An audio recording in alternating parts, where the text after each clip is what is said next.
So we're gonna go over spa rules again. Because I don't think it connected with you guys. Showers are required before entering the pool. Please. Please. Yeah. No children 5 or younger. Children 6 to what are permitted with adult supervision? 14. 14, okay? 14 is a magical number. If you're 14, you can work out anywhere you want upstairs. 6 to 14, adult supervision in water, hot tub specifically. So good. Do not enter if you or your child is sick. What if they got a little drippy nose? Are we going to walk up to them and say, hey, you look sick. I'm going to have to ask you to leave the hot tub. Because why?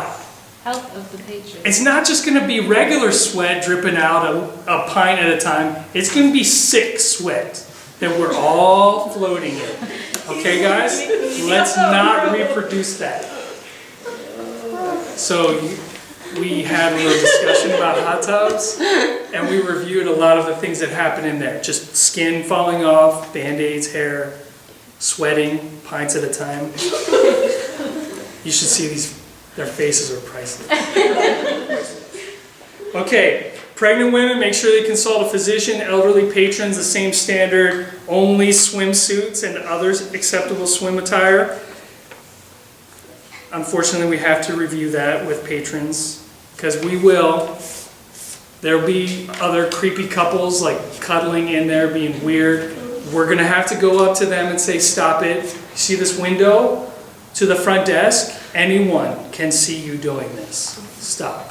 The 6-year-old beside you. Yeah, the 6-year-old squeezing their mom and dad's hand, like, what's going on next to me? Yeah, unfortunately, they have to witness it too.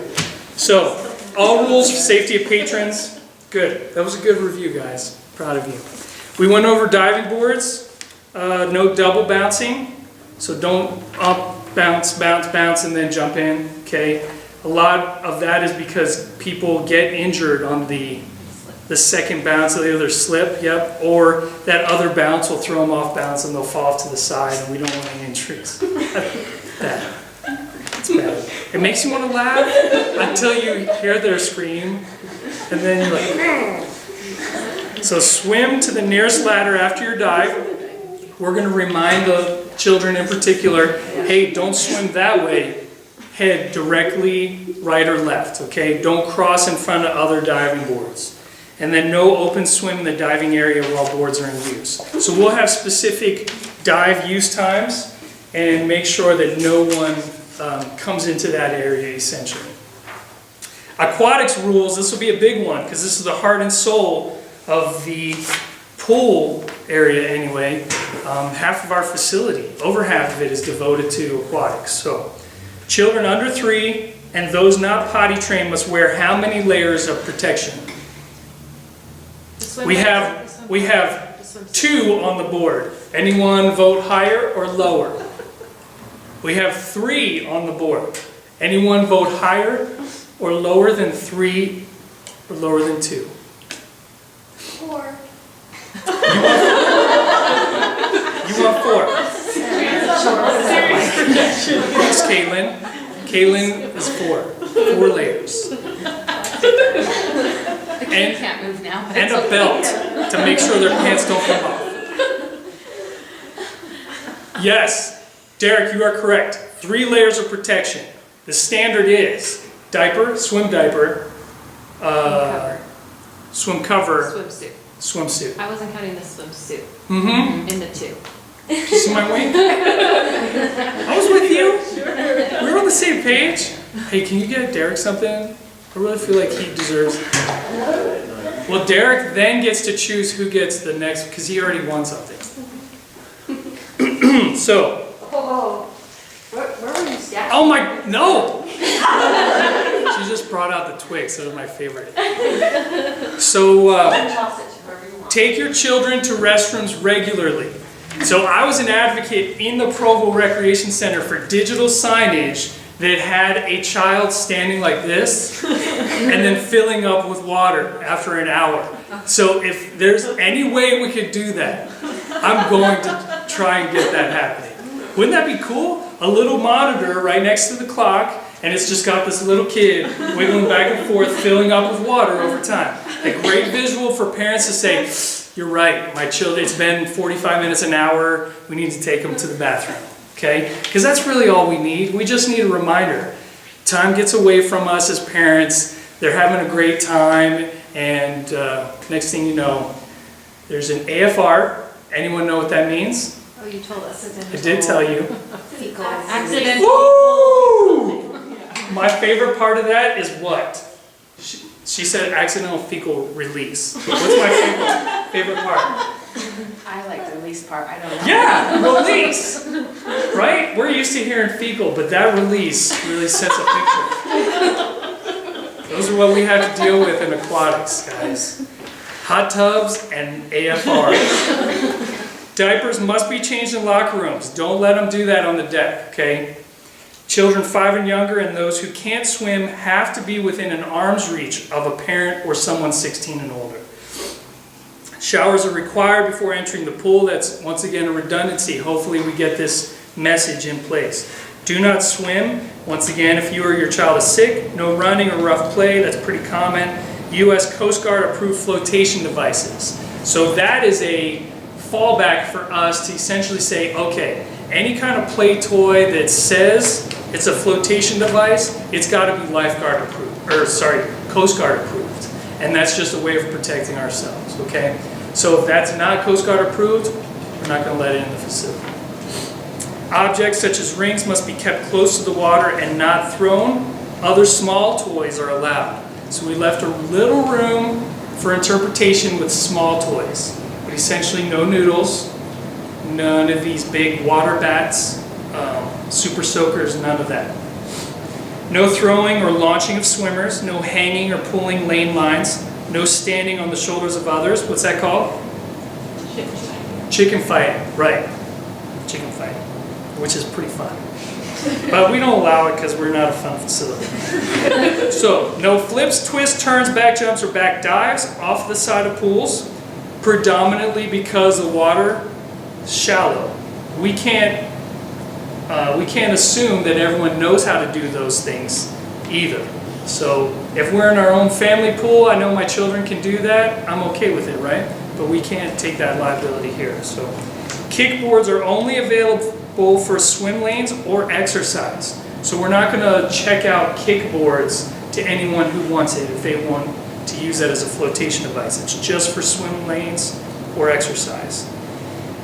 Any infectious or communicable disease or open wounds, remember we found Band-Aids, which means exposed open wounds, just seeping into the water. They're not allowed. So if you see it, tell them they can't swim today. Or until it gets sutured up or something. Only swimsuits, other acceptable attire, we've gone over that. Swimmers in unacceptable attire, and then it's got a specific denim written in parentheses. We don't want denim in our pools. Any ideas why? Very heavy, that's a great point. Very heavy, it's actually a safety liability because when you're in deep water, now you've got the added weight of something you weren't intended on. That's awesome. And they have zippers and rivets. And Zippers. that are not allowed. Yep. So we've got waterproof liner made of a rubbery substance. Imagine if any kind of edge or these rivets on their pockets caught the edge of that while they're swimming along or jumping into the side of it. Could damage our pool. And then the last one, filter related. Yeah, frame. Yep, frame denim. And that's a big issue. I have a question though. Yeah. Oftentimes scout groups come in and they do survival things, and that requires them to wear jeans and a shirt and then take it off and I do think the survival thing. Will that be an exception? that would be an exception because it's not leisurely swimming. So, and they've got a limited time in the pool. Yeah, but we would accept that. Like as part of their water safety, they've got to fill up real clothing with air and then use that as a flotation device. So we would definitely accept that. And then we highlight the fact that all of these rules are in place for the safety of the patrons. Okay, here's one. Went over, lost, and found. Policies and conduct for the facility. So we walk through the very basics. You must scan your pass when you first walk in, or purchase a daily pass membership, or daily pass access. Or there's one other reason you could be in our facility. Hopefully this isn't for a Twix bar. Is there anything left over there? I don't know. What's the third reason you could be allowed access to the facility? There's competition. That's good. So there's another one. So there's a fourth now. Pick up a child. Yep, there's one left. Pick up a child. It's probably related to that. What would you be picking up a child from? Sports camp or lesson. That's it. Carly, have you won anything? No. That's awesome. You finally did it, Carly. Carly broke through. So, that's right. So if you have a swim lesson, a camp, one of our Tiny Tot programs where you don't necessarily need a membership, but you do get to participate in the facility, then we would grant you access as part of that. We really need to safeguard this pay zone though, okay? So when we see people just walking by, there needs to be somebody there safeguarding it. Okay, so if that happens, we do have Tiny Tots running that day. We will probably need one of the point attendants outside of there, at least ushering them up, or maybe the instructor needs to be down there until the class begins. Okay, it's a really small area and that could spiral out of control before we know it, people are abusing it. So let's safeguard that area. Okay, it is not allowed to use another participant's pass to gain access. Makes sense, right? That's why we're taking pictures. Appropriate athletic clothing includes non-revealing shirts or swimsuits, athletic shorts or pants, closed-toed, closed-heeled shoes must be worn at all times. So we reference this in the Code of Conduct initially. Youth age 12 and under must be accompanied by a parent, guardian, or responsible person that's 16 or older. So we don't want drop-offs of 8 and 9 and 10-year-olds. Mom and dad run errands while they're running rampant in the facility, okay? They need to have someone responsible there with them. Food, gum, and drinks not allowed. We talked about that. Alcohol, smoking, tobacco not allowed. Offensive language we've talked about is not allowed. Only registered service animals are allowed in the facility. So this can get pretty murky pretty quickly. What is a registered service animal? And are comfort animals part of registered service? So, No. Don't they have to be marked? Like have a like vest? a marker? Yeah. Yeah. Like Like a vest. vest or a tag? Yeah, I think that's the one way that registered service animals don't ever have to answer questions, is if they have registered service animal cover on them. Are you allowed to, Derek, you've had some experience with this, right? Are you allowed to ask them if they're a registered service animal? Yes. No, you can ask them if they're trained to perform a specific task Yeah, and what task they're performing. crazy, huh? You can't even ask them if they're a registered service animal. I'm not sure why, but that's kind of like, It's asking them if they have a disability, basically. okay, I can get that. Thanks, Carly. I wish I had more candy to give you. No, it's not. Okay, we can ask if they've been trained to perform a specific duty. So any animal that comes in our facility, are we asking that question? Heck yeah. Excuse me, may I ask your name? Yes, Tiffany. Has your animal been trained to perform a specific duty? What's that mean? That's probably what you're gonna get, right? Or if they've been trained for a specific duty, yes, they're a registered service animal. Okay? So, we don't want animals running rampant through the facility. So if you get someone that's, all of a sudden this alarm is going off in your head, I feel like they're just bringing in their pet because they didn't want to drop them off. Come grab one of us and we'll help out, okay? Good. No commercial activities. If you see a camera and a tripod and a microphone and a guy following him, or a young lady with a microphone and they're starting to bust in the doors, grab us immediately and stop them at the front lobby, okay? They can't just gain full access to the facility. State and local policies, laws, and regulations must be observed at all times. A lot of that has to do with law enforcement, concealed carry, drug, alcohol use, those type of things. Headphones must be used while listening to personal music. Anyone doing photography needs permission. Advertising or promotional materials must be pre-approved, and that will never happen on the spot, ever. A discussion has to happen for that to get approved, because that's essentially above my level too. So when that happens, yeah, I'll put you in touch with my manager. You can give him my business card, and then that'll initiate the discussion that will then continue up the line. Can we have bicycles, rollerblades, or skateboards inside the facility? No, heck no. Use that stuff outside. Okay, review. Can we dunk? No. What if you're having a rec league game? Can you dunk in the game? No. This is a trick question. Yeah, you're not allowed to have practices, aren't you? Oh, you can't have an organized. Nice. High fives. Candy's all gone, but you get high fives. Yeah, no organized practices, no league games. We only have one gymnasium, so it's only for drop-in use. We may have full facility rentals. We do have the option to rent out half of a gymnasium, but never the entire room, okay? So those are kind of some nuances of our rental. Okay, we've got, how much time do we have? 2 minutes? Yeah. Couple options. We can go over Child Watch, ooh, or we could go over membership cancellations. Child watch. Membership cancellation? Sure. I got a couple nods. We should vote.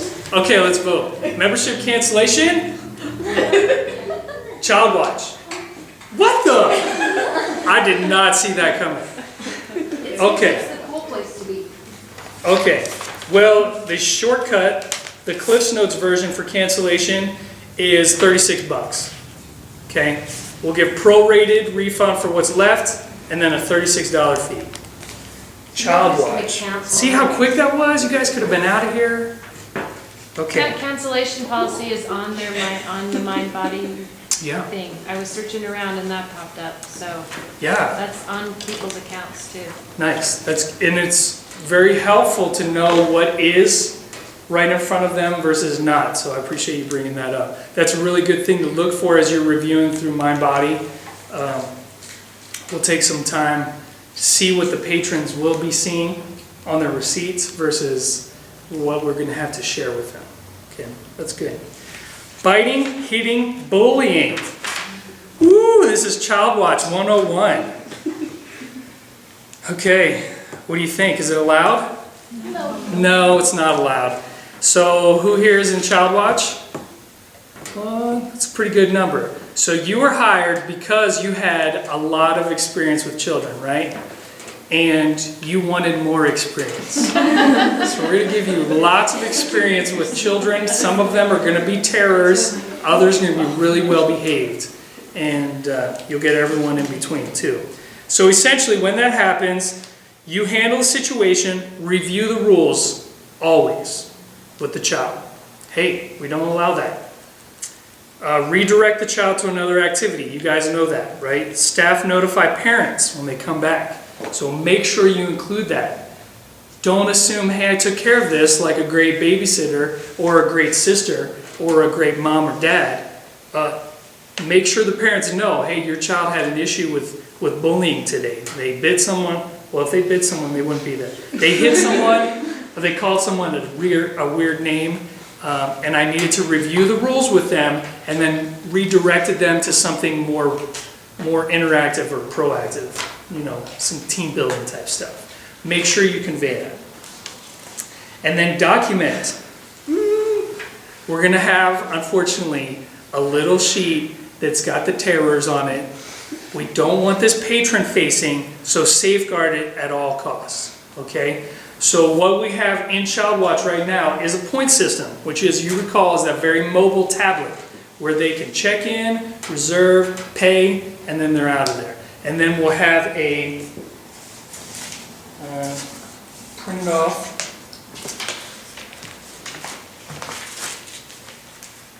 printed off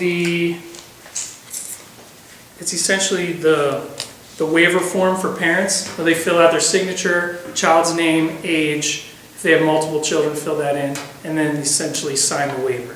So we'll have that sheet, hard copy, and then the hard copy of the terrors. Make sure we're documenting. So we've got a list. Second offense, we do it again. Third offense, fourth offense. Do you think there's a fifth offense? No. Yes! There's a fifth offense! Man, it's like we want these kids coming back. So that was at request. That was at the request of administration that we have a fifth offense, okay? I would imagine this fifth offense is because it's over the course of maybe a 6-month time period.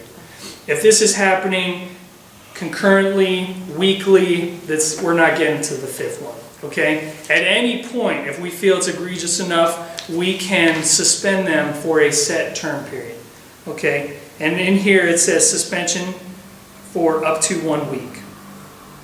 That's at the fourth offense. Fifth offense, what's the term? Is it 1 month?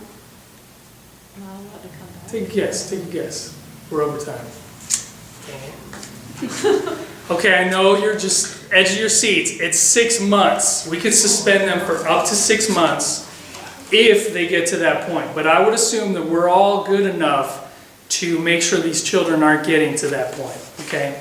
Or making sure these children get the message sooner rather than later. Thanks for joining me. We'll post these again on YouTube, and we'll probably set you up with MindBody accounts so that you can log in next week and on your honor kind of work through the system, get familiar with it, hit the help and support button that you noticed up here, and walk through a couple videos.